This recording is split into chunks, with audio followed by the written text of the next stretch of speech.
1994년작 소시민들의 애환을 그린 드라마 서울의 달은 지금도 명작 드라마라고 회자되곤 합니다.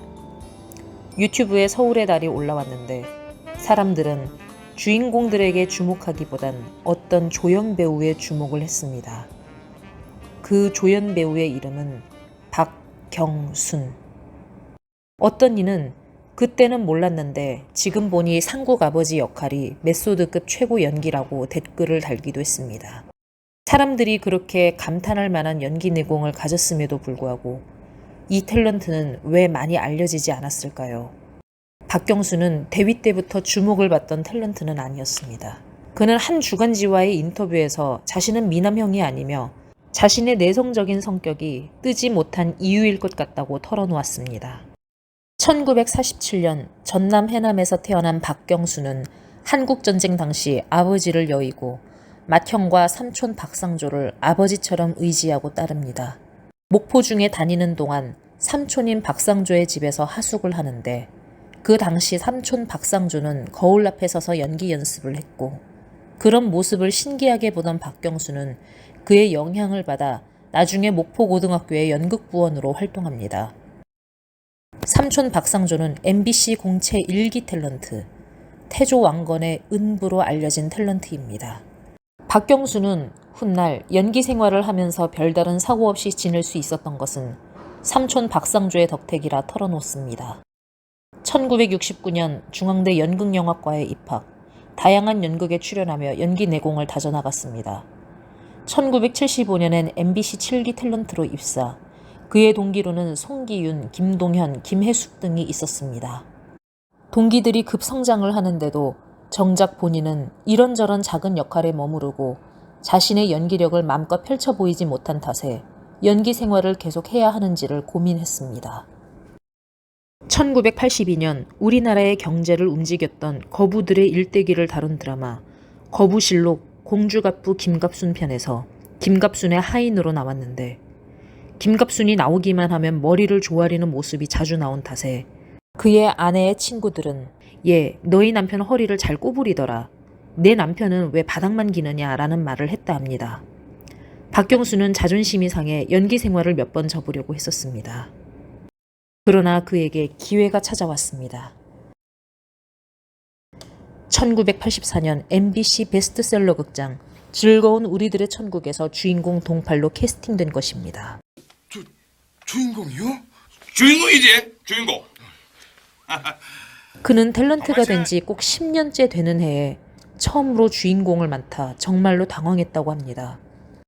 이 소식을 아내한테도 얘기했는데 처음에는 믿지 못했지만 그가 갖고 온 대본을 보고는 이렇게 얘기를 했습니다.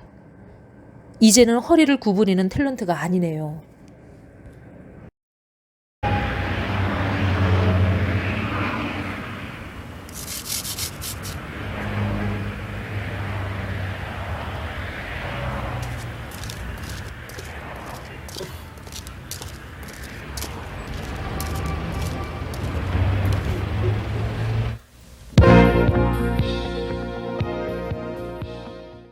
그가 첫 주연을 맡은 즐거운 우리들의 천국은 속값을 벌기 위해 서울로 올라온 청년 동팔이 재판장에서 사기꾼 향숙을 만나 사기를 당한 후 유리창 닫기, 폐차장 인부, 차력쇼 등 망리를 전전합니다.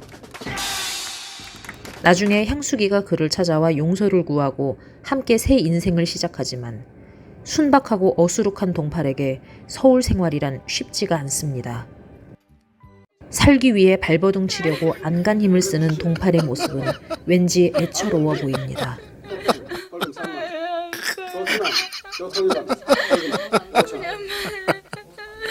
다음 김기인 박재필 86년 베스트셀러 극장 산타클로스는 있는가에서 동마주의들 중 한 사람인 삼땅을 맡았는데 이 드라마는 우연히 산타클로스에 대해 알게 된 넝마주의들이 무작정 도움을 바라는 것이 아니라 자신들보다 어려운 사람들을 찾아가 도움을 주는 와중에 생긴 소동을 그린 드라마입니다.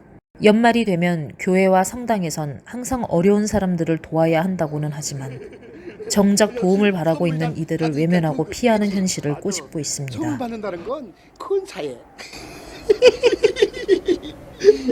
이게 뭐야? 먹을 걸 주든지 해야지. 무슨 소리야? 그게 어딘데? 연탄이 없어봐. 얼마나 오도를 떨어야 되는지 알아? 그렇잖아. 우리도 춥고 배고픈 형제들이니까 우리한테도 뭐 좀 갖고 와야지. 안 그래? 응. 그런데 아무것도 없잖아. 그러니까 모두가 다 하루 좀 마을 뿐이라고. 마을이 무슨 미청이 들어?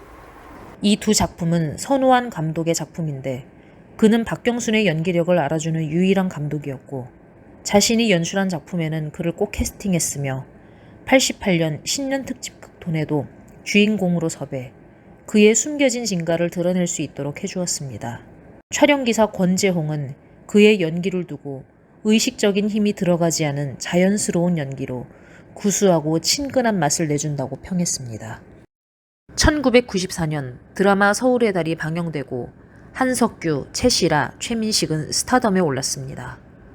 그러나 사람들은 주연급 배우 외 조연 배우들에게 관심을 더 가졌는데 박경순도 그중 하나였습니다. 아무리 막일이라도 가족들을 위해 성실히 일하고 무뚝뚝하지만 주변 사람들에게 따스하게 대하고 나중에 아파트를 분양받아 이사가는 설정이 그 당시 사람들에게 많은 감동을 주었기 때문입니다. 서울의 달이 한참 방영할 7월경쯤 그는 자신이 살던 아파트의 인테리어를 바꾸는 공사를 하는데 그는 이때부터 실내 인테리어 공사에 관심을 갖게 되고 그 관심은 나중에 인테리어 장식 일을 하게 된 계기가 되었습니다. 한 잡지사와의 인터뷰에서 장식 일을 하게 된 계기가 무엇인지 물어보자 그는 이렇게 답을 합니다. 우선 연기란 창작의 근원인 표현력을 창조하는 것이라 생각합니다. 아울러 공간 연출이라는 것도 끊임없는 연출력 안에서 그 맥이 만들어지는 거니까 유사한 점이 많다고 볼 수 있지 않을까요? 그래서 관심이 있던 차에 주변의 권유도 있고 해서 한번 시작해보자 한 것인데 갈수록 좀 더 적극적으로 나서서 해봐야겠다는 생각이 들었습니다. 이때부터 장식업체와 연기 생활을 병행하기 시작하고 그의 드라마 출연도 서서히 줄어들게 되었습니다.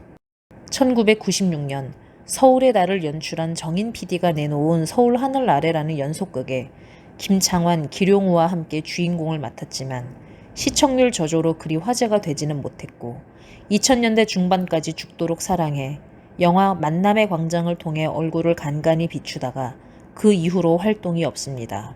영화 내부자들에서 조폭두목으로 잠깐 나왔다고는 하나 간혹 네이버, 다음, KMDB에 나온 중견 배우들의 출연작이 틀리게 기재되는 경우가 종종 있어 확실하게 출연했다고 말하기 힘듭니다. 정확한 마지막 근황으론 2015년에 탤런트 김호영과 함께 전복 홍보대사를 맡았다는 것입니다. 그리고 지금까지 장식업체 일을 계속하는지는 확실치 않습니다. 세계적인 유명 배우 제라르드 파르디웨. 비뚤어진 큰 주목코 때문에 자칫 보면 우스꽝스러워 보이는 얼굴이지만 자신의 단점을 매력으로 승화시킨 배우입니다.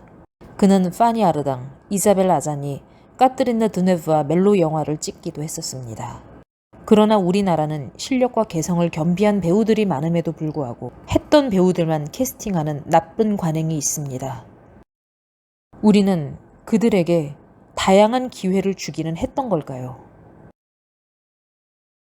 탤런트 박경순.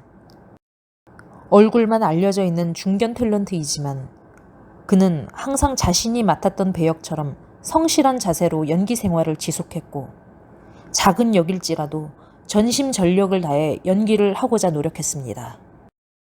흔히 연예계는 화류계와 한 끗 차이이며 겉과 속이 다른 일부 탤런트들 때문에 노력하는 탤런트들까지 도매급으로 욕먹기도 합니다.